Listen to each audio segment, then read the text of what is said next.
तो अब बातचीत के लिए राजी दिखाई दे रहे ज़ेलेंस्की। क्या कोई हल निकलेगा? पूरी दुनिया यही कामना कर रही है।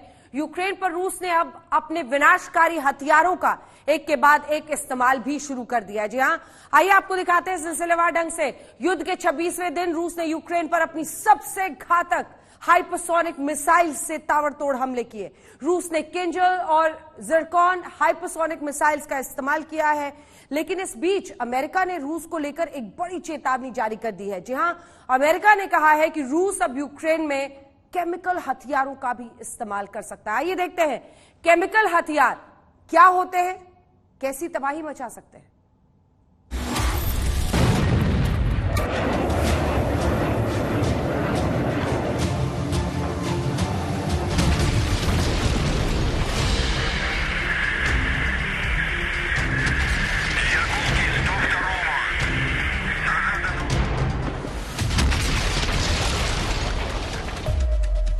अब यूक्रेन पर रूस हाइपरसोनिक मिसाइल से हमले कर रहा है।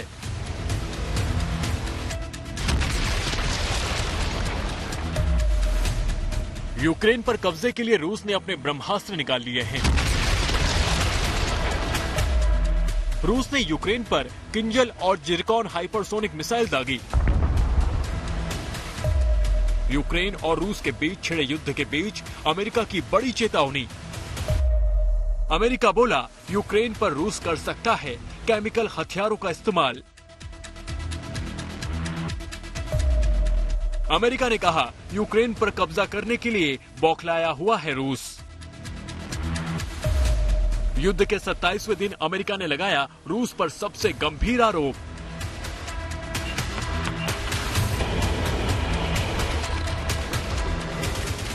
जंग के 27 दिन हो चुके हैं, लेकिन यूक्रेन पर अभी तक रूस का कब्जा नहीं हो पाया है। ऐसे में पुतिन बुरी तरह से तिलमिलाए हुए हैं। इस वक्त दुनिया के रक्षा विशेषज्ञ ये मानकर चल रहे हैं कि अब रूस और यूक्रेन युद्ध में दुनिया के सबसे घातक हथियारों का इस्तेमाल हो सकता है। और इसी कड़ी में रूस के राष्ट्रपति व्लादिमीर पुतिन ने यूक्रेन पर हाइपरसोनिक मिसाइल के इस्तेमाल की इजाजत दे दी है।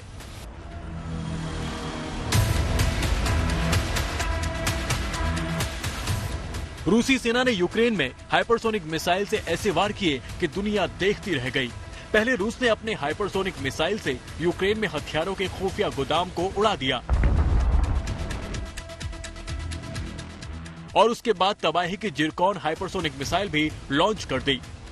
आवाज से भी तेज गति से मार करने वाली रूसी हाइपरसोनिक मिसाइल के हमले के बीच अमेरिका ने दुनिया को आगाह किया है कि रूस यूक्रेन पर हमले के लिए केमिकल वेपन का भी इस्तेमाल कर सकता है। रूस और यूक्रेन युद्ध के ये बारूदी पिक्चर दुनिया देख रही है। सब कुछ तहस नहस हो चुका है। यूक्रेन के शहर खंडहर बन चुके हैं। हम आपको बता दें कि रूस ने भी पहले अमेरिका पर यूक्रेन में केमिकल और बायोलॉजिकल हथियार बनाने का आरोप लगाया था। केमिकल हथियारों का इस्तेमाल पहले विश्व युद्ध और उसके बाद कई बार हो चुका है, जिसमें लाखों लोगों की जान जा चुकी है।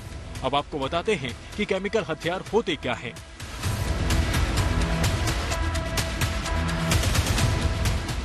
Organisation for the prohibition of chemical weapon यानी OPCW के मुताबिक केमिकल हथियार ऐसे हथियार होते हैं जिनमें जहरीले केमिकल का इस्तेमाल जानबूझकर लोगों को मारने या नुकसान पहुंचाने के लिए होता है।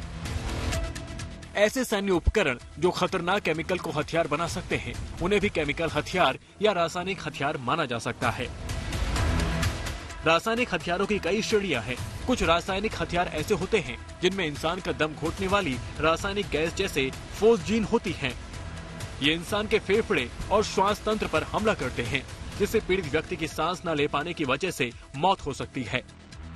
कुछ रासायनिक हथियार जैसे मस्टर्ड गैस लोगों की त्वचा जलाकर उन्हें अंधा कर देती है। सबसे खतरनाक रासायनिक हथियार नर्व एजेंट्स होते हैं, जो पीड़ित व्यक्ति के दिमाग और उसके शरीर के बीच संबंध पर हमला करते हैं। इन रासायनिक हथियारों की बहुत छोटी सी मात्रा भी इंसान के लिए घातक साबित हो सकती है।